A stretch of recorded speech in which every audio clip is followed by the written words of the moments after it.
Are you always wondering about the things around you?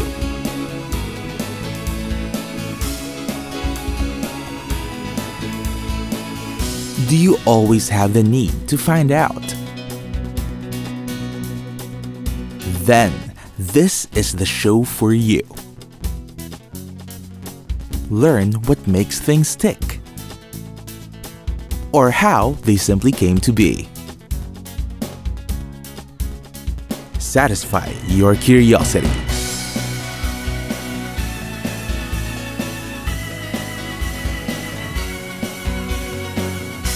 Welcome to another episode of Curious. SIM card. If you've owned a cell phone in the last few years, you probably have a SIM card. The small white piece of plastic with an electronic chip that makes your phone work. Without it, your phone won't be able to make calls. But what exactly is a SIM card? Well, a SIM card is your phone's personal identification. Your phone number is assigned by your mobile provider via your SIM. You see, radio waves from cell towers are always present around us. But without a SIM, the signals that we are supposed to send and receive have no way of knowing which phone or network to connect to. SIM cards also make sure that we are securely connected to the right networks and frequencies. You wouldn't want to receive calls and messages accidentally, do you? When someone calls you, their SIM information is sent to the wireless provider, which then connects them to you via your number. SIM cards also have a limited amount of memory that allows you to store some data like phone contacts and messages. Today's phones, however, have their built-in memory, so the contacts and messages stored in the SIM can be copied to newer phones. Because of this, most SIMs today are used solely for calling and texting and networking. But despite its memory limitation, SIM cards are still used widely. Why? It's because they're very cheap and easy to produce. Another advantage to using SIM cards is that it is removable and can therefore be used in multiple phones. Which is perfect if you find yourself wanting to change to a newer phone while maintaining your old number. Using SIM cards are also beneficial for constant travelers who might need to switch carriers while visiting different countries. Today's SIMs are decreasing in size. SIM cards used to be the size of a fingertip. Today's SIM cards are just a third of that size. What's more, newer SIMs are not just for making calls. With the development of wireless technology, SIM cards are now also used to allow our devices to connect to the internet wirelessly. UICCs, or Universal Integrated Circuit Cards, are basically SIMs that allow you to access 3G and 4G networks on your device.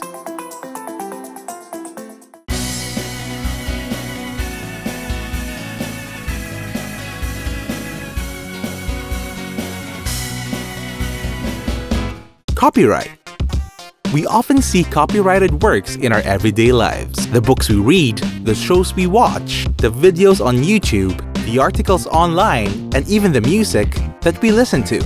These are all examples of copyrighted material. But why does it matter? Well, to answer that, we must first answer what a copyright is. Every time someone makes an original piece of work, like a song, a drawing, a poem, an article, or even a video, they're automatically copyright holders. Why?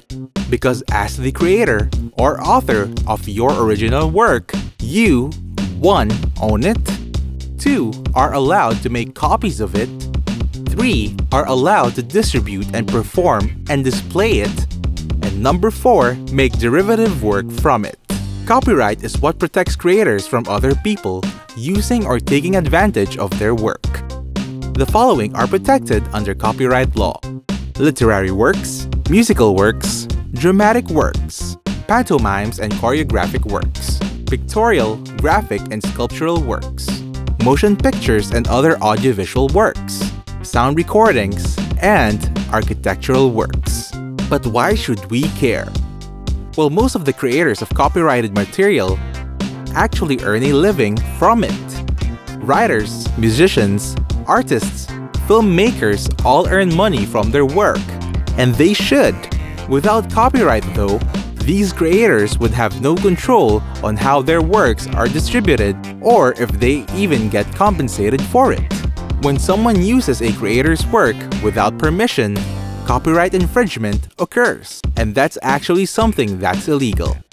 Recent trends in the internet, however, make stopping copyright infringement more difficult, as sharing and downloading material on a global scale makes it harder to enforce. There are, of course, a few exceptions.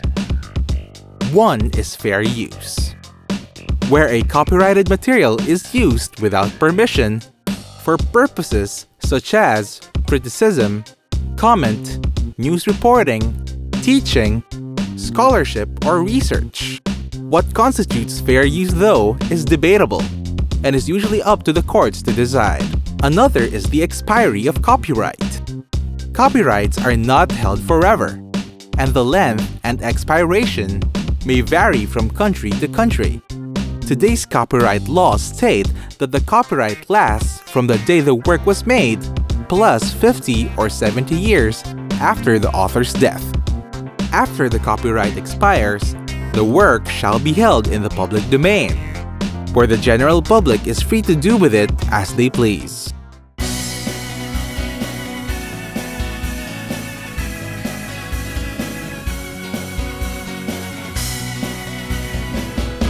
Animation. Do you remember watching cartoons as kids? It's really fascinating how drawings and images give life to new worlds and characters that are beyond the scope of real life. This is animation at work. At its core, animation is an illusion created when a sequence of still images are displayed rapidly, thus giving the viewer the perception of movement. And it's not just cartoons. It could be anything: texts, graphics, and even effects. It's all animation. Let's take a quick look at how animation is done. Traditional animation. The traditional way to do animation is to hand draw or hand paint images as individual frames that constitute moving scenes. This type of animation can trace its origins to miniature spinning discs from the 1800s. These discs contained a sequence of drawings that were viewed in sequence. When the discs were spun fast enough, the illusion of movement can be seen. In the 1900s, at the dawn of film and moving pictures, artists made hand-drawn pictures that were animated by taking photographs of it, using each photo as one frame for the animation.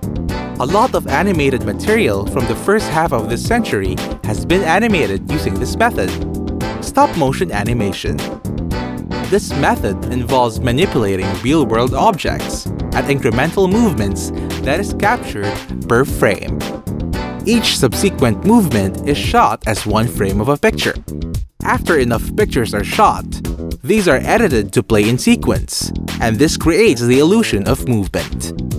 This method was pioneered during the late 1800s to the early 1900s, and was the go-to method for making realistic or live-action style animation at the time before animatronics and computer graphics became the norm. Computer animation. This method uses computers and software to make animation. Under computer animation are two main types. First is 2D.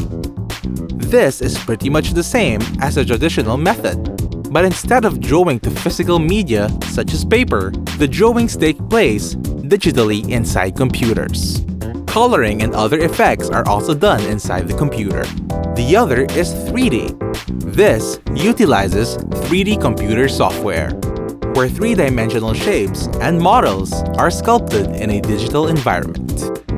The software also makes it possible to add lighting effects, color, and textures to these models. Once the models are done, they are articulated in a 3D space.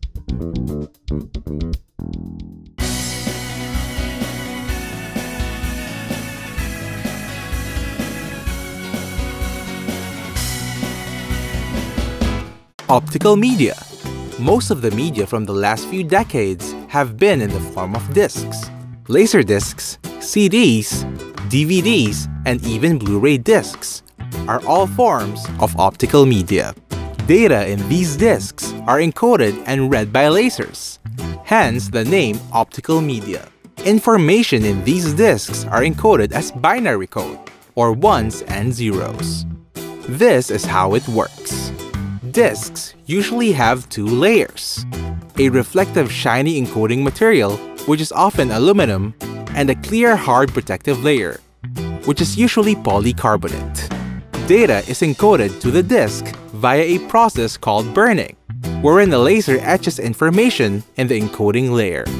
Think of it as very small, microscopic grooves, much like how a vinyl record has, only much smaller. When a disc is inserted into a drive, it spins and the laser tracks the data written in the disc.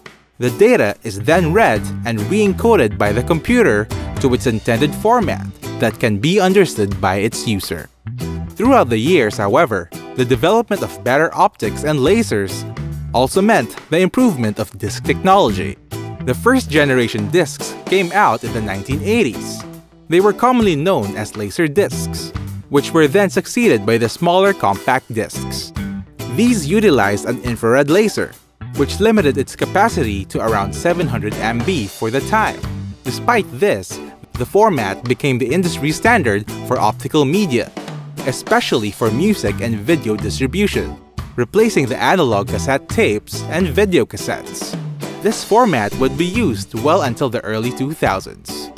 The second generation discs, also known as DVDs, utilize a narrower laser, which meant that it can also store and read more information. This format was then adopted as the standard for movie distribution for the time. DVDs allowed better picture quality and sound because of the increased storage space. The third generation, the one we currently have, utilizes blue lasers. That's why they are called Blu-ray. These lasers are narrower and thinner than the previous generation, thus providing an increased capacity. These are the preferred media format for today's movie and video game releases. Perhaps another shift in distribution and storage media is imminent.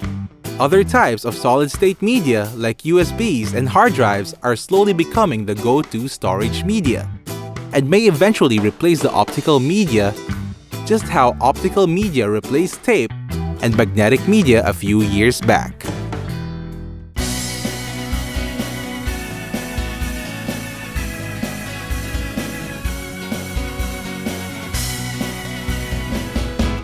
Electric guitar. It's one of the most popular instruments of this century. For decades, the electric guitar has been one of the instruments that have been instrumental in creating the most popular genres of music in this century, from rock, pop, jazz, and everything in between. Let's take a look at its humble beginnings. The guitar was developed from a long line of traditional stringed instruments, which were called lutes. This action of string movement produced sound which was acoustically amplified in the guitar's body. These were popular and enjoyed success for many years, but they lacked one thing. When played along with other instruments, like percussion and wind instruments, the acoustic guitar lacked volume, both in concert and recording environments. This is what spurred inventors and musicians to look for ways to amplify the instrument. They tried making it with bigger bodies, adding metal strings, and even making arched tops. But these were not enough. In the 1930s, the first patent for an electrically amplified guitar came. In 1931, George Bucamp and Adolf Rickenbacker produced the first electromagnetic guitar pickup. They came up with a solid body guitar, dubbed the frying pan, which was the first electric guitar. Other companies like Slingerland and Fender would follow suit and design their own electrified guitars. Initially, musicians didn't like the idea and the sound it produced. But pioneering jazz and blues instrumentalists took the instrument and used it to create music, which eventually became popular. In the following decades, the electric guitar became a staple of music, played in different styles, and would follow a host of developments like a streamlined body, standardized measurement, as well as adjustable and replaceable parts. But pretty much the same technology behind the amplification works the same. One of the most popular types of electric guitar, the Stratocaster, was developed by Fender in the 1950s. Even if you don't play guitar, it's probably the image you think of when you hear the words electric guitar. Here's how an electric guitar works. Steel strings are strummed and played over the pickup. The pickup is basically an electromagnet that picks up the vibration from the strings. The strings' vibrations are translated into electrical current that fluctuates according to its wave pattern. This current travels from the guitar's pickups to a guitar cable that contains conductive material. The electrical current from the guitar cable then travels to an amplifier. This takes the electric signal and transmits it to a speaker that vibrates. This vibration then produces the sound that we hear.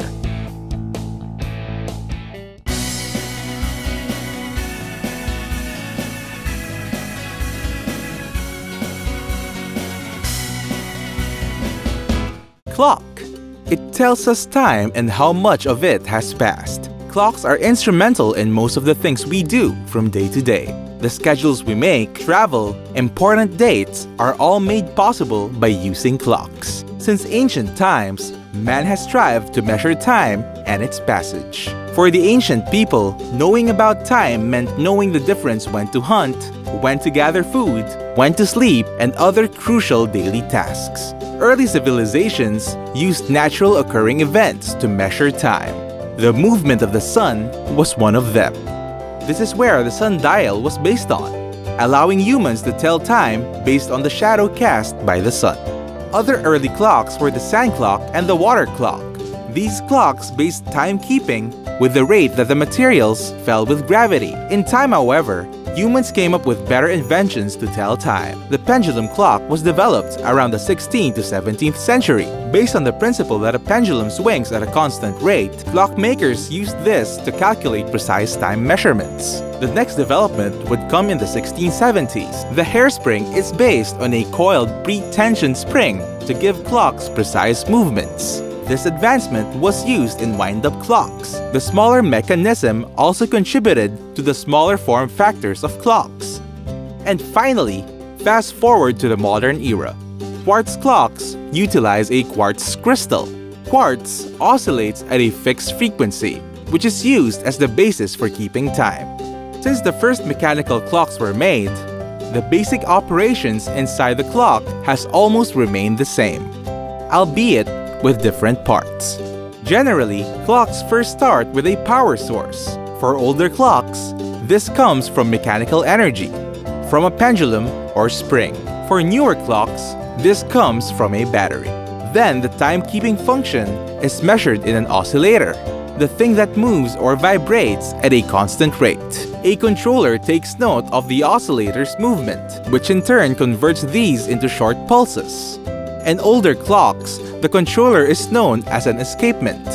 This moves 1 second for every swing of the pendulum, while in modern clocks, a digital controller takes note of the quartz oscillation. The controller then moves a counter chain, which is responsible for moving the other parts of the clock based on time fractions, like 1 minute for every 60 seconds. Older clocks utilize calibrated gears, while the modern ones use circuit counters. And finally, there's the indicator. This is what indicates time, or in more common terms, the watch face. Some clocks utilize old-fashioned hands, while the more modern ones display time digitally with a screen.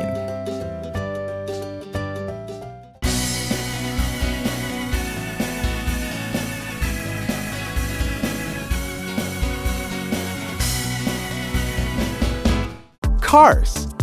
It's the thing that literally takes us places. The invention of the automobile, or the car, has helped people go the distance. It would be hard to imagine today's cities without it because it's used almost everywhere on land. Indeed, cars have come a long way, from the steam engines of the past to the modern cars of today. The first cars were almost carriages or wagons that were powered by steam. These started out during the 18th century. Steam engine cars work when the steam from the heated water pushes into a chamber that has a piston. This moves the piston, which causes rods to move the wheels. Fast forward into the 20th century, today, most cars are powered by fossil fuel, utilizing a combustion engine, which was developed in the early 19th century. Here's how it works. At the core of this engine is the process of combustion, where fuel and air is burned. Air enters through the chambers in the engine, while fuel is pumped from the gas tank. A spark plug ignites and sets the fuel on fire. This causes small explosions that are contained in cylindrical chambers, where pistons can be found. These small explosions make the piston move up and down in succession. This motion makes the crankshaft turn, which gives the car movement. Another critical component in today's cars is the transmission.